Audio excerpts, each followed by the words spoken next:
Привет, это Эмиль, и сегодня мы с тобой поговорим про кино. А в частности про фильм, который вышел 35 лет назад и за это время успел получить 3 Оскара в 6 номинациях, Золотой глобус и статус первого фильма, в котором живые персонажи взаимодействуют с анимированными. Да, ты все правильно понял, это фильм под названием «Кто подставил кролика Роджера?». Последние несколько дней я провел за тем, что копался в интернете, шастал по всяким сомнительным сайтам и собирал интересные факты об этом фильме, а их, поверь мне, было предостаточно. Поэтому давай, как обычно, не задерживаемся и сразу переходим к просмотру. Итак, все началось в далеком 1981 году с детективного романа, написанного Гэри Кей Вульфом под названием «Who Censored Roger Rabbit?». Последующим название фильма, конечно же, было изменено. А сразу же после выхода книги компания Disney не растерялась и приобрела права на нее, считая это потрясающей возможностью для экранизации.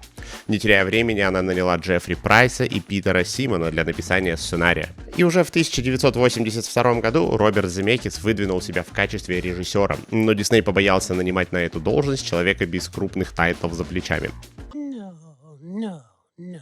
Они обратились к Терри Гиллиаму, тому самому, который впоследствии снимет «Страх и ненависть в Лас-Вегасе», «Имаджинариум доктора Парнаса» и ряд фильмов Монти Пайтон. Но, к сожалению или к счастью, он отказался. Позже в одном из интервью Терри скажет, что для такого ленивого человека, как он, это был слишком замороченный проект. В итоге сценарий пролежал на полке до момента, пока Майкл Эйснер не стал генеральным директором Disney. Он показал сценарий Стивену Спилбергу, но тот не захотел становиться режиссером, добавив, однако, что его компания Amblin Entertainment займется продюсированием. Забавно, что он предложил Роберта Земекиса в качестве режиссера, который на тот момент уже снял не менее культовый фильм «Назад в будущее». Влияние Спилберга в 80-х годах в Голливуде было настолько велико, что он без каких-либо проблем получил права на использование самых известных анимационных персонажей Disney и Warner Brothers. Однако вторые заявили, что их персонажи должны получить такое же количество экранного времени, что и персонажи Disney. Ну и, конечно, яркий пример тому вот эта сцена Микки Мауса и Бакса Банни с покрышкой. Ну а теперь перейдем к главным героям и начнем мы с детектива Эдди Валианта. Его должен был сыграть актер с большим именем, но на Харрисона Форда не хватило денег, Эдди Мерфи отказался, и с Томом Хэнксом тоже что-то пошло не так. Есть одна очень призабавнейшая история. В какой-то момент идеальным кандидатом начал казаться Билл Мюррей, но после того, как с ним попытались связаться, ни один из его агентов не ответил. Так он, собственно говоря, и потерял эту роль. Интересно, что он потом сделал с этими агентами. В итоге Земекис сделал свой выбор в пользу британского актера Боба Хоскинса. Сейчас мы не будем подробно останавливаться на выборе актера, однако стоит заметить, что это одна из крутейших актерских работ в истории кинематографа. Несмотря на присутствие большого количества кукловодов на съемках, большинство сцен Хоскинса все-таки были сняты на зеленом экране. Позже он говорил, что работа над этим фильмом повлияла на него не самым лучшим образом. Вот небольшой отрывок из его интервью. Well, it's very difficult to, like, first of all, I had to learn to hallucinate to do it. Hallucinate? What do you mean by that? To actually see it, hallucinate, like DTs, you know. And because it's like if you're playing to a character there and he's not there, your eyes automatically open up, and you can see that on camera. So I played with my daughter, Rosa, who's got a lot of invisible friends, you know. She's got this friend called Jeffrey. I realised that as a kid, your imagination is so close to the front of your head. It's part of reality. You know, you can take it out and look at it. And so I spent hours and hours playing with Rosa, you know, developing and pushing my imagination to the front of my head. And eventually I could do it. Eventually I could hallucinate. But after doing it for 6 months, sort of for 16 hours a day, I sort of lost control of it, and I had sort of weasels and rabbits popping out of the wall at me, you know. Ну что ж, перейдем к другому не менее важному персонажу. Образ кролика Роджера — это один большой микс различных персонажей. Он должен был отображать одновременно масштаб Диснея, элементы дизайна персонажей Луни Тюнс и чувство юмора Текса Эйвери, человека, создавшего Бакса Банни и Даффи Дака еще в далеких 40-х. За озвучку Роджера отвечал актер и стендап-комик Чарльз Флейшер. Во время съемок Флейшер переодевался в полный костюм кролика и за кадром разыгрывал сцену с Хоскинсом. Однако на самой площадке перед камерой Хоскинс оставался наедине со своим воображением. Он называл Флейшера совершенно сумасшедшим. I'm a rabbit. 3 years of acting school, and I'm a rabbit. Shakespeare, and I'm a rabbit. Дисней разрешил использование 81 своего персонажа, а Warner Brothers предоставил 19 различных героев. Что интересно, обе компании предоставили своих персонажей за смехотворные $5 за штуку, как говорили знающие люди, чтобы не портить отношения со Спилбергом. Еще одним из главных героев фильма является сногсшибательная Джессика Рэббит, которая прям-таки взбудоражила мужскую часть зрителей. Ее озвучила неуказанная в титрах Кэтлин Тернер, а вот Эми Ирвинг, исполнившую песню Why Don't You Do Right, указать в титрах не забыли. Интересный факт, что в то время Ирвинг была замужем за Спилбергом. На момент начала съемок аниматоры еще не придумали образ Джессики, и Хоскинс не знал, как она будет выглядеть. Поэтому Земекис сказал ему: представь свою самую идеальную сексуальную фантазию. Yeah, boy. Позже Хоскинс сказал, то, что я себе представлял, было далеко не так горячо, как в итоге выглядела Джессика. Отдельного внимания требует грудь Джессики.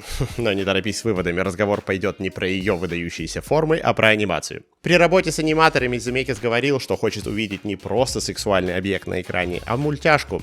Поэтому аниматоры пошли на такой трюк, когда при движении Джессики ее грудь двигается в противоположном направлении, как бы бросая вызов законам гравитации. На роль главного антагониста судьи Дума рассматривался Тим Карри, но его сочли слишком страшным, а Кристофер Ли отказался. В какой-то момент даже ходили слухи, что его может сыграть Джон Клис или сам Стинг. Однако, как мы все знаем, им стал Кристофер Ллойд. Земекис уже успел поработать с ним в фильме «Назад в будущее» и был рад пригласить его снова. Кристофер Ллойд позже говорил, что позаимствовал для этого героя одну из фишек другого персонажа, сыгранного им в сериале «Звездный путь» лорда Круги, который никогда не моргал в кадре. Следующий факт поможет показать отличное чувство юмора, которым обладал Земекис. В фильме есть персонаж, которого зовут Рауль Джей Рауль. Он является режиссером мультфильма, в котором снимается кролик Роджер в самом начале ленты. Его сыграл знаменитый в то время голливудский продюсер Джоэл Сильвер. Земекис дал ему эту эпизодическую роль в качестве шутки над Эйснером, с которым они работали в компании Paramount в начале 80-х и ненавидели друг друга. Ну и, конечно же, я не мог пройти мимо и не сказать ни слова о малышке Бетти Буб. Ее озвучила Мэй Квестел, актриса, которая делала это и в оригинальной серии. Это, кстати, был ее последний раз, в то время ей было уже 80 лет. Также в фильме приняли участие актеры, которые в оригинале озвучивали Микки Мауса, Дональда Дака, Бакса Банни и Даффи Дака. На определенном этапе производства возник вопрос, какой именно дизайн персонажей использовать в фильме. Warner Brothers настаивал на использовании современных персонажей, а Земекис хотел использовать оригинальный дизайн 40-х. На предпросмотре боссом Warner Brothers был предоставлен отснятый материал с дизайном 80-х, так что они с радостью его и одобрили. Но Земекис все равно поступил по-своему и в оригинальном варианте оставил дизайн 40-х. Ну а эта знаменитая сцена была полностью срежиссирована Чаком Джонсом. Он был режиссером многих мультфильмов Looney Tunes в 30-х и 40-х годах. Земекис полностью доверился ему и не прогадал. Этот эпизод стал одним из самых запоминающихся в фильме. В Дисней хотели, чтобы командой аниматоров руководил Даррелл Ван Ситтерс, успевший к тому моменту поработать и с Диснеем, и с Warner Brothers. Однако Земекис нанял Ричарда Уильямса, поскольку тот работал во времена золотого века мультфильмов в 40-х и 50-х годах. У Уильямса было 3 простых правила. Камере приходилось много двигаться, чтобы мультяшки не выглядели так, будто бы они наклеены на фон. Второе — это огромное внимание должно быть уделено работе с тенями и освещением. И третье — мультяшки должны как можно больше взаимодействовать с объектами реального мира.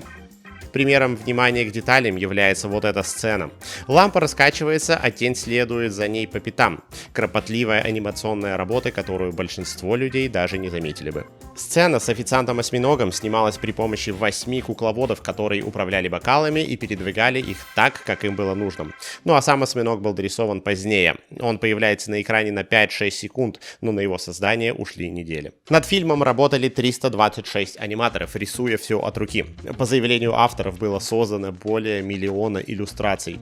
Но это не единственная их заслуга. В самом конце фильма именно они хором исполняют песню «Улыбнись, черт возьми, улыбнись». Перейдем к хорькам бандитам. бандитам. Изначально предполагалось, что их будет 7, по аналогии с 7 гномами.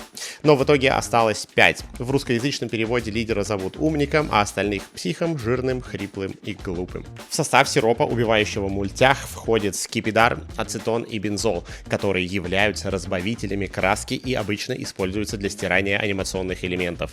А помните вот эту душераздирающую сцену с ботиночком? Его озвучила Нэнси Картрайт, которая впоследствии стала голосом Барта Симпсона. В фильме судья Дум покупает трамвайное депо, чтобы закрыть его и построить на его месте дорогу. Эта история недалека от правды, поскольку в США в 40-х годах автомобильные корпорации объединялись для выкупа компаний общественного транспорта, а потом закрывали их, чтобы увеличить спрос на автомобили. Надо заметить, что итоговый сценарий фильма претерпел довольно-таки много изменений по сравнению с книгой. Мультяшки являются героями комиксов, а не фильмов, действие происходит в наши дни, а Джессика бывшая порнозвезда. Но помимо этого, на протяжении съемок сценарий также претерпел большое количество изменений. Так, например, в определенные моменты Джессика была убийцей, малыш Герман был убийцей, судья Дум был представлен как охотник, убивший мать Бэмби, и в каком-то из вариантов кролик Роджер погиб. Ну вот, собственно, и все. Если тебе понравилось это видео, не забудь поставить лайк, нажать на колокольчик, подписаться на канал, ну и напиши в комментариях, если хочешь видеть больше таких видео на канале. Мне было очень приятно их делать,